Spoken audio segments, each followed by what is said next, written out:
Hi everyone and welcome sa ating new episode of Few Minutes with Harvey. Good morning guys! So today is our day 3 here in Portugal. So for today's video, we are now here in Porto, Portugal.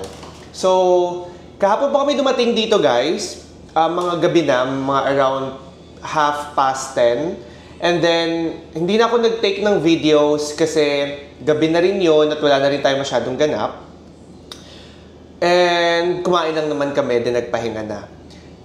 So kung bago ka lang sa ating channel, do not forget to like, comment, share, subscribe, and pakita din ang notification bell for you to be updated on our latest uploads. So for today's video, we have some alterations sa ating itinerary.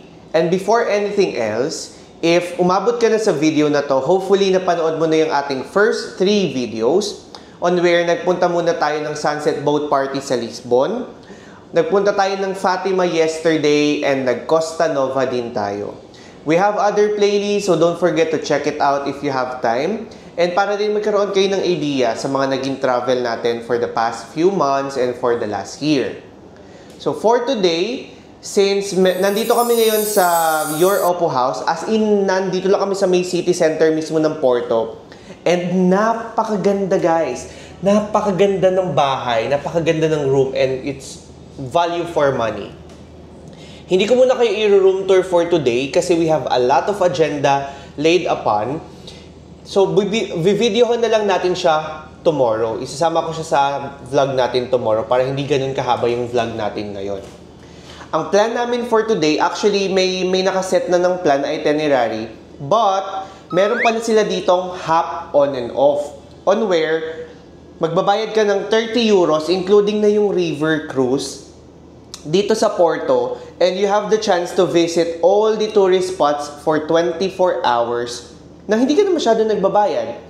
And if guys, kung meron man kayong gustong bisitahin na like, ito lang yung plano nyo puntahan and all, and you don't have the car, katulad ng ginawa namin, pwede kayong gumamit ng Bolt app. Actually, this is not sponsored, but I just want you to save more money and save more time kasi sobrang mura ng Bolt app dito. Walang-wala yung Uber ng UK, guys. So, marami tayong agenda. Lilinawin lang muna namin kung saan tayo pupunta, but definitely I'll discuss in-depth or kung saan tayo mga nagpunta after the video. Ilalagay ko siya katulad ng mga nakita nyo for the previous vlogs natin kasi nagpalit na tayo guys ng layout ng intro, ending, pati guys ng pagbabanggit natin ng itinerary kasi gusto ko mas maging detailed yung pagkakabanggit natin para mas marami kayong mapuntahan, hindi na kayo masyadong magko-question sa utak nyo. And ang tagal ko din kasi mag-reply kaya ima-maximize natin yan. So kung meron pa kayong mga questions, do not hesitate to comment it down. I'll try to address it as soon as I can. And ayun, ready naman na ako. Alis na lang kami. And sobrang init pala ngayon, guys. Yun lang. Pasensya na medyo delayed yung uploads natin. Hindi na siya real time katulad ng ginagawa natin before. Kasi as you all know, na meron na tayong sariling camera. As you can see, nag-improve na din yung quality ng vlogs natin. Dahil I tried to invest sa camera dahil for memories na din.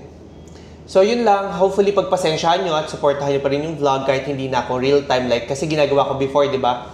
On the same day, ina-edit ko siya. But now, I have a hard time transferring files from the device itself kung saan ako nag-video ngayon compared sa diretso na sa phone ko na nag-vlog din ako sa phone. So, yun lang.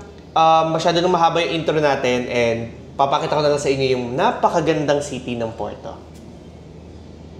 Ayan, naglalakad na kami ngayon dito sa labas and gusto ko lang mag-share ng information guys. So if you really want to stay here in Porto, I highly suggest you stay in Your Oppo Apartments.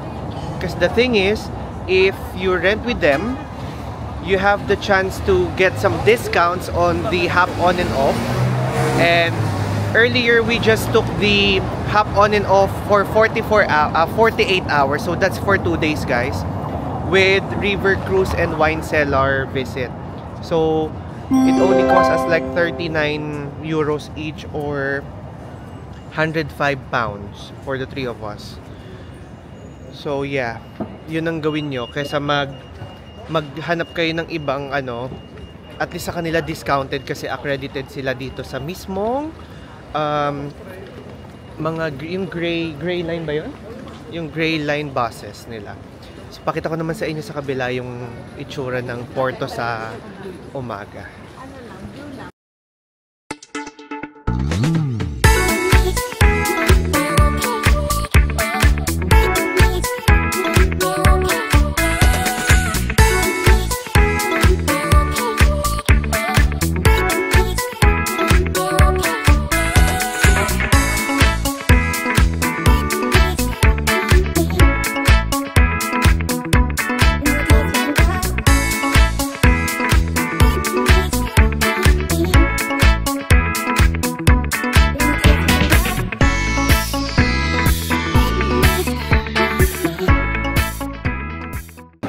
Dito kami ngayon sa loob ng biggest market nila.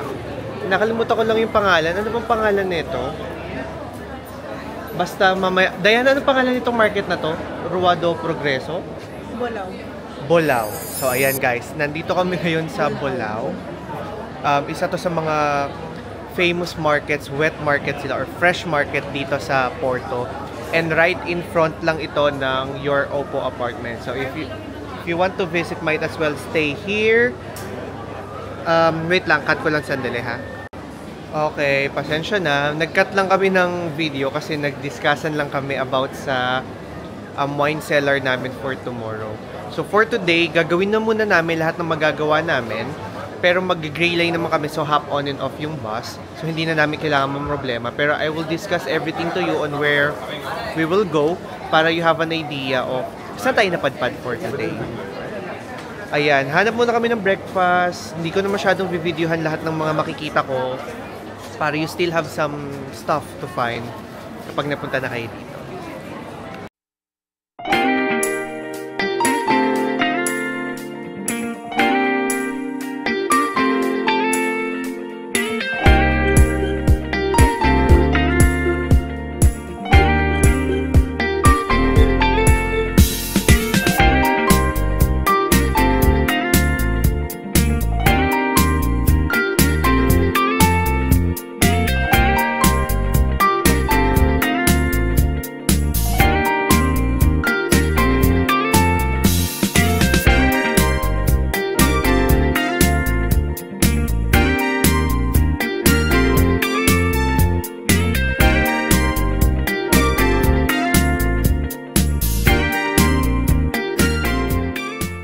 Si Diana na lang ang i-vlog natin para dito sa seafood na to.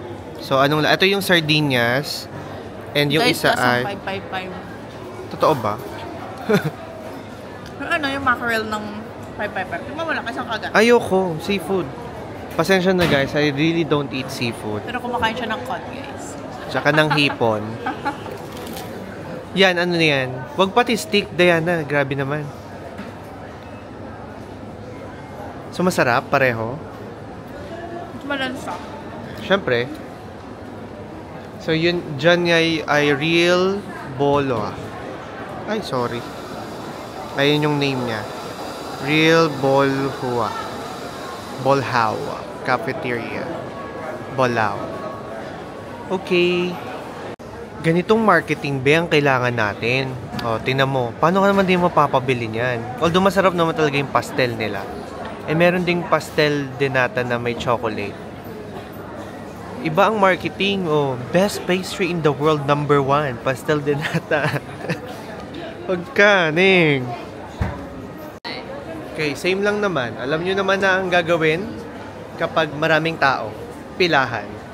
So, sa lahat ng stalls na nakita namin, doon sa kabila, sa may rightmost, pagpasok mo, if you're facing diretso dito sa may fountain, yun yung maraming pila.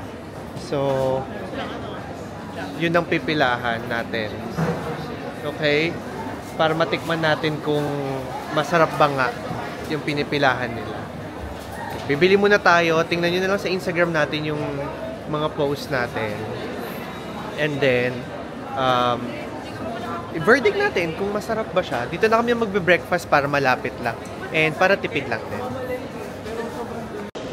Ayan. Nakabili na tayo guys ng tinapay. And of course, pastel de nata ay hindi mawawala sa ating first option. And bumili rin kami ng pork. Ayan. So guys. Okay. So tikman natin siya kung masarap. Pero magpipicture muna tayo. Alam nyo hanggang ngayon, hindi ko alam bakit ako nagvo-vlog. Kung ganitong may social anxiety ako kapag kakausap ako ng ibang tao. Ayoko kasing kumakausap ng yung parang mukhang galit. Kasi nai-imagine ko yung sarili ko, ganun din ako. Pag kinausap niyo ako, para din akong galit. So anyway, mag-picture muna kami, then balitaan natin kayo kung masarap yung pinakapagkain, ha?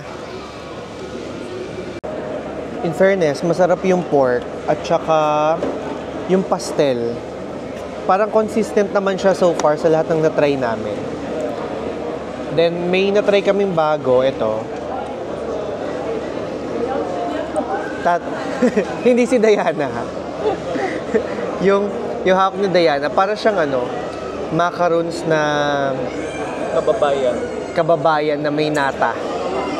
Medyo matamis na parang may orange. Macarons, di macarons. Yun nga, macarons. Yun. So overall, sulit to. Kasi biruin nyo guys, nagbayad lang kami ng 12 euro. So more or less 10 pounds. Then, a single meal sa McDo sa UK, 9. So, talagang good catch na siya. Sobrang okay nitong meal na to. Try nyo dito sa Bulao. Malapit lang siya kung sa may Your Opo din kayo magstay. O siya, maglilibot na muna tayo. Then, mag-start na tayo ng hop on and off natin.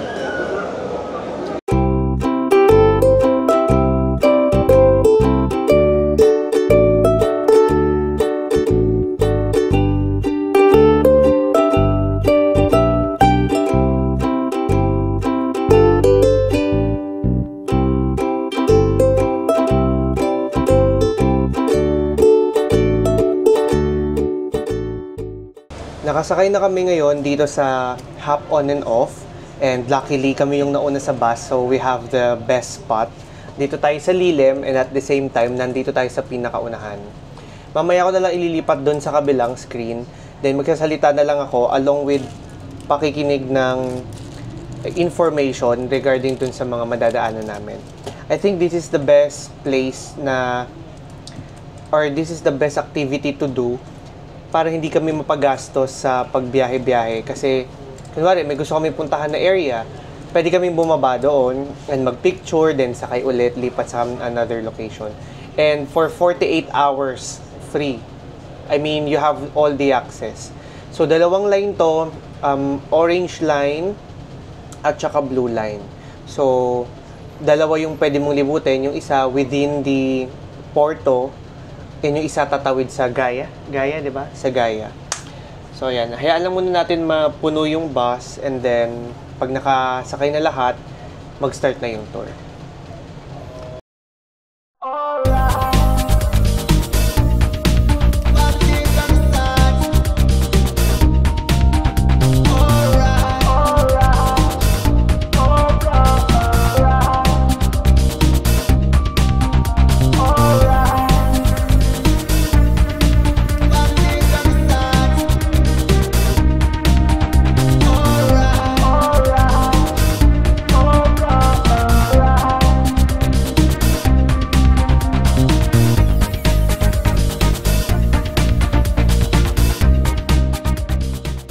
Ayan, so yung pinakita ko sa inyo kanina, yun daw yung bridge na natapos noong 2003 na dinedicate sa favorite prince na si Henry.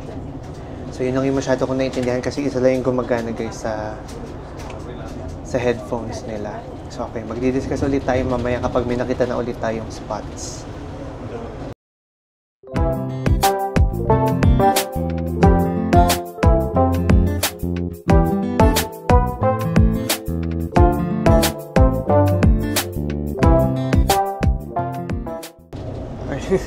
Ayan, napadaan na kami doon sa first stop and second stop actually.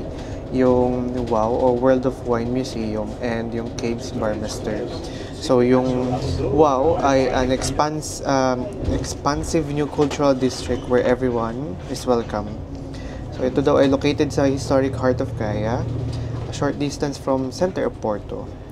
Ito daw ay containing 7 museums, yung WOW, yung World of Wines, 12 restaurants and bars, shops, and a wine school. So if you guys want to visit, it will cost you around 39 euros. On top of 39 euros din na binayaran nyo dito sa hop on and off, yun ay payment nyo para ma-visit nyo yung 7 museum nila sa loob. So if you guys have extra budget or extra time, go for it. Balitaan nyo kami. So ngayon ang gagawin lang natin, maglilibot lang muna tayo, and then if may ma-attract kami dun sa pinaka location, bababa kami. But if not, tatapusin natin to ng nakaupo habang nakikinig sa history nung bawat places. So ayan, balitaan ko na lang kayo ulit mamaya.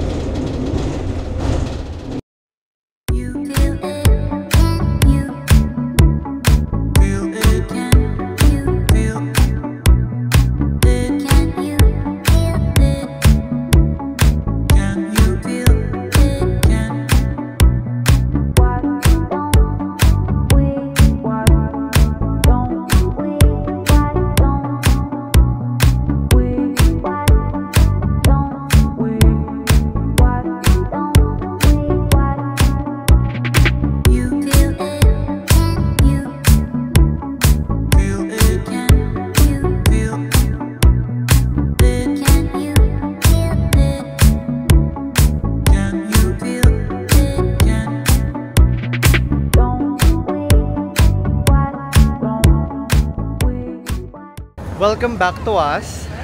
Pagkatapos ng medyo matagal-tagal yung montage na pinanood, hindi ko lang din sure kung gano'n na rin karami yung na-videohan kong montage. Pero for sure ay madami na binayan. Bumaba na kami dito, lumipat na kami sa blue line. Kanina nung huli ako nagsalita, nasa may orange line kami. Tinapos namin yung 50 minutes. And then, yung nilipatan naman namin ay almost 2 hours. Bumaba kami dito sa number 12 na babaan. Kasi isa to sa mga pinakamalapit sa lahat ng pwede naming libutan. Ngayon ay nandito kami sa St. Francis Church. Isa to sa mga considered as UNESCO World of Heritage since 1966. Tatawid muna tayo, then ipapakita ko siya sa inyo sa kabila, okay?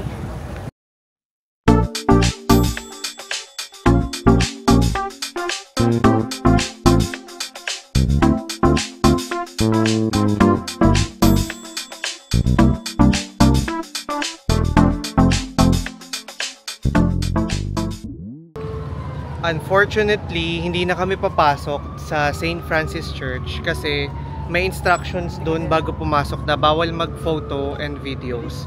So, kung magbabayad ako ng 10 pounds and for me to see it on my own eyes, pero hindi ko ma-capture, hindi ko na lang puntahan kasi gusto ko rin siya sana ma-share. At saka gusto ko rin magtipid kahit papaano. Pero, kahit na, gusto ko pa rin sana ma-videohan. So, I chose not to. We chose not to. So, mag-picture na lang kami dito sa labas. And then, lipat na lang kami ng iba pang pwedeng punahan. Kasi napakadami namang spaces pa or places na pwede namin ikutin.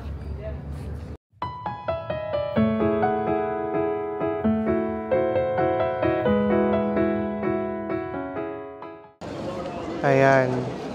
Grabe. Kanina pa pala ako nagvi-video nang hindi man lang ako nare-record yung mga sinasabi ko. Alam nyo guys, katulad na uulitin ko lang.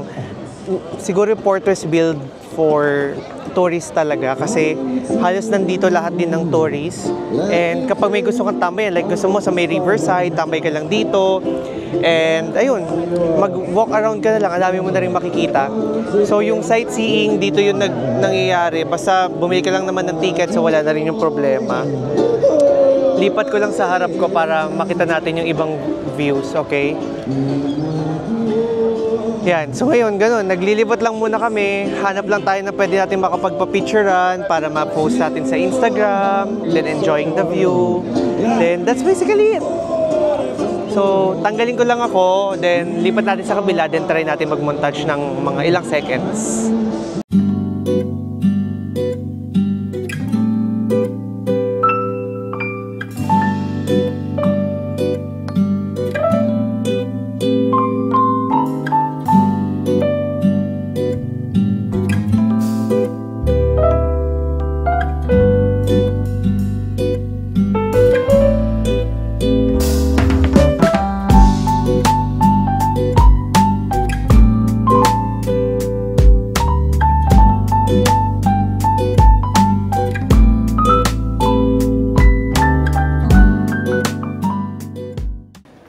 Dito kami ngayon sa loob ng Porto Cathedral and nagbayad kami ng 3 euros each. So, ito na isa sa mga pinakamurang church na pwede natin pasukin. So, pinasok na namin siya and mag-video lang tayo. Mukha siyang parang monastery nung sa mga nuns. Anong movie yun? Nakalimutan ko. Basta may movie yun, nakamukha nitong ganito yung setup niya. Immaculate. Then pakita natin sa inyo dito sa kabilang side ng camera.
Pero hindi mo akalain, no, na sa labas. Grabe guys. Sa labas andito kami ngayon sa may loob ng Porto Cathedral and hindi namin akalain na ganito kaganda yung loob. Kasi from the looks of it sa labas, mukha siyang napakaliit at saka napaka-plain lang. Pero pagpasok mo, napakadaming retablo. If you are someone who knows about these religious things, siguro mas ma-appreciate mo siya. Pero for the viewers who are not that knowledgeable about those religious stuff, ma-appreciate nyo pa rin naman siya if you are into artworks, structures and all. Sobrang ganda niya. Gold-plated lahat, well-structured yung pinaka-altar and all. And napakadaming reliquaries. Hindi ko lang vinidyohan kanina yung ibang relics kasi nagsisave lang din tayo ng oras para hindi masyadong madami yung makapture natin at baka humaba lang maigi yung vlog natin, then hindi nyo naman siya ma-enjoy. So ayun, ito na siguro yung last video for the Porto Cathedral and doon na tayo ulit magkita-kita sa next location.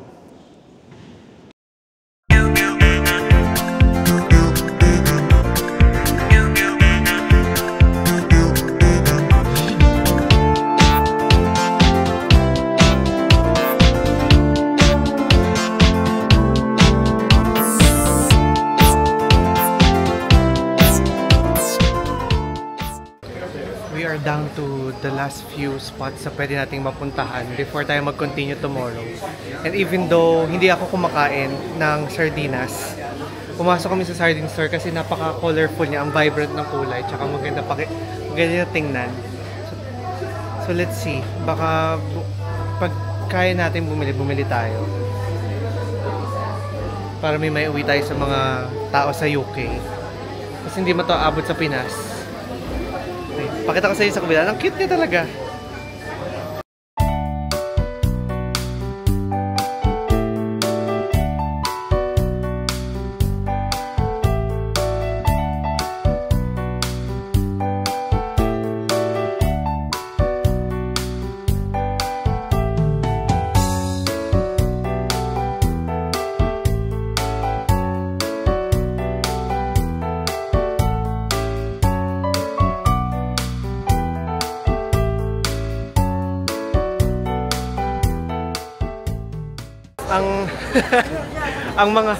ang mga hindi kumakain ng sardinas pumasok sa bilihan ng sardinas.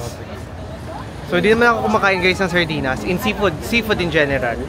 Pero pinipilit ko kumain ng hipon kapag peeled na ganyan. May mga kaartehan lang din. Bago yung mga presyo nyon, actually yun yung product talaga ng Porto. Isa siya sa mga pinagmamalaki nila kasi ang dami-daming flavor tsaka ang colorful, 'di ba? Then, ang mga presyo niya, 680 pesos, isang tin can, ganun kamahal. Pero, worth it naman. Try nyo naman siya. Pero hindi ko lang kasi ma-explain sa inyo ano yung lasa, kung masarap ba siya or hindi. For me, kasi hindi rin naman ako kumakain, so I have no rights to judge kung ano yung lasa ng pagkain. So, ayun, papunta naman tayo dito sa isa pang church. And then, after this, magre-river cruise na tayo.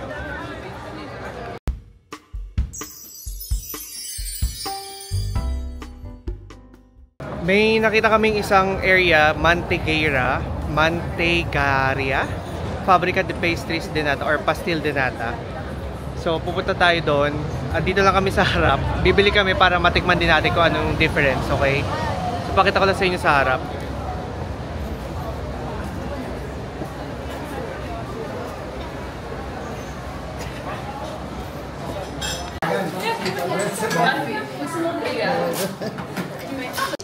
Okay, ayan.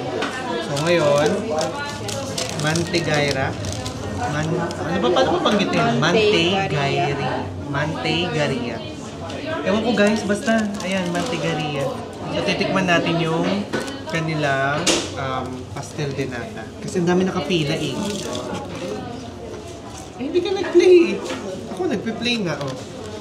So ayan. Ay, katauban. Ay! Wait, cheers muna. Sige, pagkat ko na yan. Cheers! Siya guys. Ito yung tsura niya.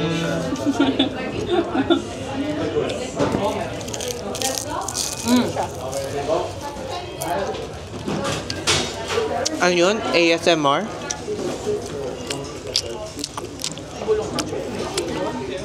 Resorts World Manila.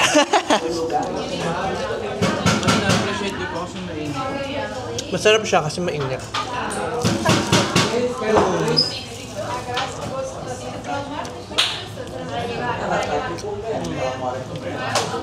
Alam nyo, kanina pa dapat kami nasa simbahan.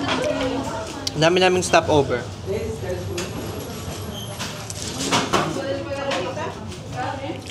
Masarap siya guys. Deserve niya ang pila. So, kung ako to I'll give it 8. Kasi expecting pa ako sa hindi natin napuntahan sa Lisbon, napupuntahan natin sa end ng Belém. Bumulong kami kasi SMR ka. Expected ko masarap to guys. So gusto ko pa. Siguro magpapabili pa ako. Isa pa? Kaya sa cruise. Dadalhin? Aba na ko. Di dalawa pa. Tagdadalawa pa. Anyway, kakain pa kami guys. Cut ko na muna dito. Mahaba na siya. Finally! After so many stops. Hindi pa nga tapos eh. Oh, actually hindi pa nga kami nakakaabot sa loob eh. Pero sa harap na kami. So probably the last. May nagpe-paint dito. Pinipaint niya si Wednesday guys. Lipat tayo sa kabila.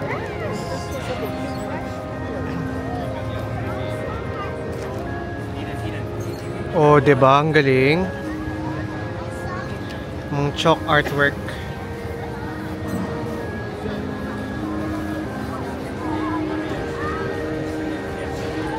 Then yung agenda namin talaga ay andito sa labas.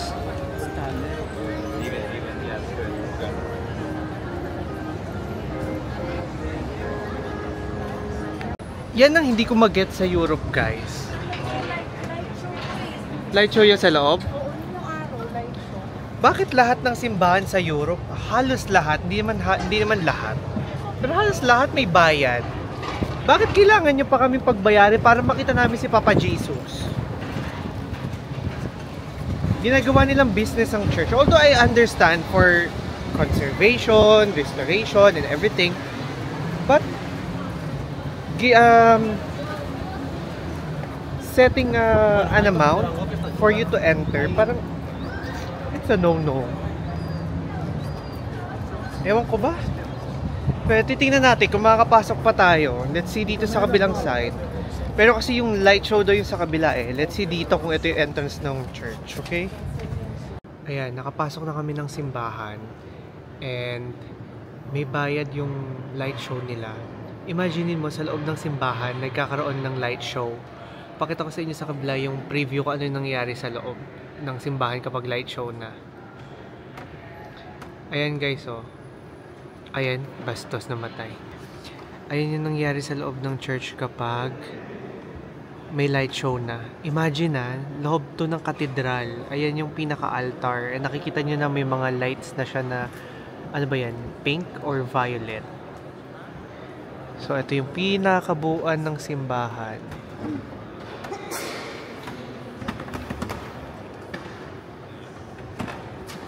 And imagine guys, lahat yan mag-iilawan. May 9:45 PM daw babala mamaya. 8:54. Pero So, basta tayo, bili na lang tayong ticket, tapos dumiretso na tayo ng cruise para makabalik Okay, tayo. so 8:54. Mamaya tingnan natin kung mabibidyohan natin kung makakaabot tayo sa show nila. Cut na muna natin dito.